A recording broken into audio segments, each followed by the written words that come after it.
नमस्कार साथियों, मैं सूरज छेत्री आप लोग सभी को फार्मिंग इंडिया यूट्यूब चैनल पे स्वागत करता हूं।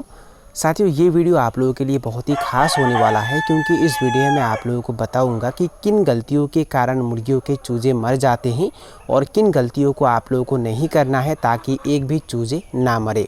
तो प्लीज़ आप लोग ये वीडियो पूरे लास्ट तक ध्यान से देखना। वीडियो में आगे बढ़ने से पहले मैं आप लोग सभी को एक छोटी सी रिक्वेस्ट करना चाहता हूं।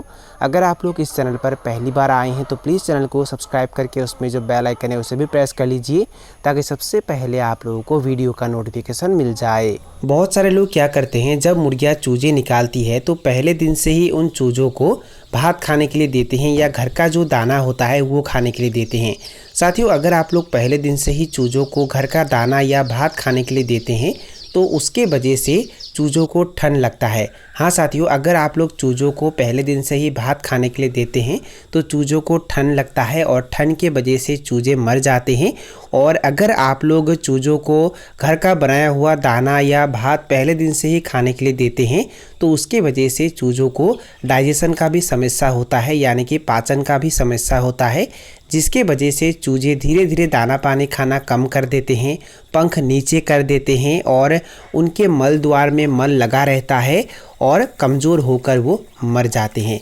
तो ये गलती आप लोगों को बिल्कुल भी नहीं करना है। अगर आप लोग मुर्गी पालन करते हैं, अगर आप लोग घर के मुर्गियों से चूजे निकालते हैं तो पहले दिन से ही उन चूज़ों को कभी भी घर का दाना या भात खाने के लिए नहीं देना है। साथियों, अगर आप लोग घर के मुर्गियों से चूजे निकालते हैं तो पहले के कुछ दिनों तक चूज़ों को मक्का का दलिया खाने के लिए देना है।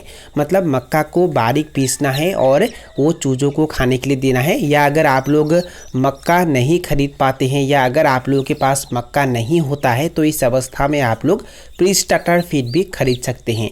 देसी मुर्गियों के लिए जो प्री स्टार्टर फीड आता है वो आप लोगों को लगभग 5 से 6 केजी खरीदना है। अगर आप लोगों के पास चूज़ों का संख्या कम है तो आप लोग 5 से 6 केजी प्री स्टार्टर फीड खरीद सकते हैं। अगर आप लोगों के पास 10 चूजे हैं तो इस अवस्था में आप लोग लगभग 1 या 2 केजी प्री स्टार्टर फीड खरीद सकते हैं और पहले के कुछ दिनों तक उन्हें खाने के लिए दे सकते हैं। अगर आप लोग पहले के कुछ दिनों तक चूज़ों को मक्का का दलिया या प्री स्टार्टर फीड खाने के लिए देंगे तो उनका वजन भी जल्दी बढ़ेगा, यानी कि उनका ग्रोथ अच्छा होगा और उसके साथ साथ मोर्टेलिटी भी ज़्यादा नहीं होगा। अगर आप लोग घर के मुर्गियों से चूजे नहीं निकालते हैं, अगर आप लोग कहीं से चूजे खरीदते हैं तो इस अवस्था में भी आप लोगों को यही काम करना है, पहले के कुछ दिनों तक चूज़ों को प्री स्टार्टर फीड खाने के लिए देना है।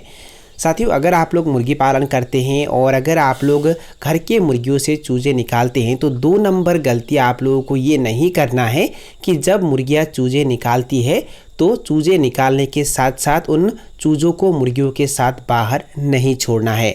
साथियों, बहुत सारे लोग क्या करते हैं, जब मुर्गियाँ चूजे निकालती है तो तुरंत उन चूज़ों को मुर्गी के साथ बाहर छोड़ देते हैं और वो चूजे जब बाहर जाते हैं तो बाहर उन्हें ठंड लगता है और उसके वजह से वो मर जाते हैं, पंख नीचे करते हैं और वो चूजे मर जाते हैं। साथियों, पहले अवस्था में चूज़ों का रोग प्रतिरोध क्षमता ज़्यादा नहीं होता है, जिसके कारण उनमें अगर कोई बीमारी आता है तो वो बीमारियों से वो नहीं लड़ पाते हैं और उसके वजह से वो मर जाते हैं। तो इसीलिए ये गलती भी आप लोगों को नहीं करना है। जब मुर्गी चूजे निकालती है तो कुछ दिनों तक उस मुर्गी को और उन चूजों को एक साथ एक जगह पर बंद करके रखना है और उन्हें आप लोग जिस जगह पर बंद करके रखेंगे वहीं उन्हें दाना पानी खाने के लिए देना है कुछ दिनों तक। और जब चूजे थोड़े बड़े हो जाएंगे, उनका जब पंख आना शुरू हो जाएगा, तब उसके बाद आप लोग उन्हें बाहर छोड़ सकते हैं। साथियों, अगर आप लोग मुर्गी पालन करते हैं, चाहे वो घर के मुर्गियों से चूजे निकाल कर हो या कहीं से चूजे खरीद कर हो, सभी चूज़ों को सही समय पर वैक्सीन कर देना है। उन्हें जो भी वैक्सीन दिया जाता है वो वैक्सीन उन्हें सही समय पर दे देना है। बहुत सारे लोग आलस के कारण मुर्गियों को एक भी वैक्सीन नहीं करते हैं, जिसके कारण वो बाद में पछताते हैं। जब मुर्गियाँ बीमार में मर जाते हैं तब वो ये सोचते हैं कि काश अगर हमने सभी वैक्सीन मुर्गियों को सही समय पर कर दिया होता तो एक भी मुर्गियाँ नहीं मरते। तो ये गलती भी आप लोगों को नहीं करना है। अगर आप लोग मुर्गी पालन करते हैं तो चूज़ों को प्रॉपर वैक्सीन कर देना है। अगर आप लोग मुर्गी पालन करते हैं और अगर आप लोग घर के मुर्गियों से चूजे निकालते हैं तो 4 नंबर में अगर आप लोगों के पास 3-4 मुर्गियाँ होती है और वो सभी मुर्गियाँ एक ही समय पर अगर चूजे निकालती है तो उन सभी मुर्गियों को एक साथ नहीं रखना है। साथियों, अगर आप लोग सभी मुर्गियों को चूज़ों के साथ एक साथ रखते हैं तो एक मुर्गी दूसरे मुर्गी के चूज़ों पर अटैक करती है और चूज़ों को मार डालती है। तो इसीलिए उन मुर्गियों को अलग अलग जगह पर रखना है। अगर आप लोगों के पास 4 मुर्गियां हैं और 4 मुर्गियों ने अगर एक ही समय पर चूज़े निकाला है तो एक को अलग जगह पर रखना है चूज़ों के साथ और दूसरे मुर्गी को अलग जगह पर रखना है। मतलब सभी मुर्गियों को अलग अलग जगह पर रखना है चूज़ों के साथ। और अगर आप लोग घर के मुर्गियों से चूज़े नहीं निकालते हैं, अगर आप लोग कहीं से चूज़े खरीदते हैं या अगर इनक्यूबेटर मशीन से चूज़े निकालते हैं तो जब चूज़े निकलेंगे तो अलग अलग उम्र के चूज़ों को अलग अलग जगह पर ब्रूडिंग करना है। अगर आप लोग अलग अलग उम्र के चूज़ों को एक साथ ब्रूडिंग करेंगे तो बड़े वाले जो चूज़े होंगे वो छोटे चूज़ों को अच्छे से दाना पानी खाने के लिए नहीं देंगे, जिसके वजह से वो कमज़ोर हो जाएंगे और वो मर जाएंगे।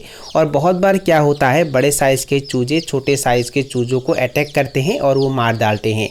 तो इसीलिए ये गलती भी आप लोगों को नहीं करना है। अगर आप लोग घर के मुर्गियों से चूज़े निकालते हैं और जब मुर्गियाँ चूज़े निकालती है तब उसके बाद जब आप लोग मुर्गी को और चूज़ों को अलग जगह पर रखते हैं कुछ दिनों तक बंद करके, तब उस समय आप लोगों को ये भी देखना है कि वो जगह गंदा हुआ है क्या। अगर जगह गंदा हो जाता है तो तुरंत उसे साफ़ कर देना है, गंदे जगह पर उन्हें नहीं रखना है। अगर आप लोग गंदे जगह पर उन्हें रखते हैं तो उसके वजह से भी चूज़े मर जाते हैं, क्योंकि गंदगी के कारण भी बहुत सारे बीमारियाँ आते हैं। और मैंने आप लोगों को पहले ही बताया है कि पहले अवस्था में चूज़ों का रोग प्रतिरोध क्षमता ज़्यादा नहीं होता है और जिसके वजह से वो बीमारियों से लड़ नहीं पाते हैं और वो मर जाते हैं। तो इसीलिए आप लोगों को ये भी ध्यान देना है। और अगर आप लोग कहीं से चूज़े खरीद कर या इंक्यूबेटर मशीन से चूज़े निकाल कर चूज़ों को ब्रूडिंग करते हैं तब उस समय जब आप लोग बिछावन के तौर पे धान का भूसी या लकड़ी का बुरादा बिछाएंगे तो उसे प्रतिदिन रैकिंग करना है और धान के भूसी और लकड़ी के बुरादे को गंदा होने के लिए नहीं देना है। अगर वो गंदा हो जाता है तो तुरंत उसे चेंज कर देना है और ब्रूडिंग घर में एमोनिया गैस का उत्पन्न होने के लिए नहीं देना है। इस तरीके से अगर आप लोग चूज़ों को देखभाल करेंगे तो एक भी चूज़े नहीं मरेंगे। तो साथियों, यही थी कुछ जानकारी जो मैंने आप लोगों के साथ शेयर किया। और अगर आप लोगों को ये वीडियो पसंद आया और वीडियो से कुछ सीखने को मिला तो प्लीज़ वीडियो को लाइक ज़रूर करना और दोस्तों के साथ और अपने परिवार के साथ वीडियो को शेयर ज़रूर करना। तो साथियों, आज के लिए बाय बाय, मिलते हैं फिर एक ज़बरदस्त वीडियो के साथ।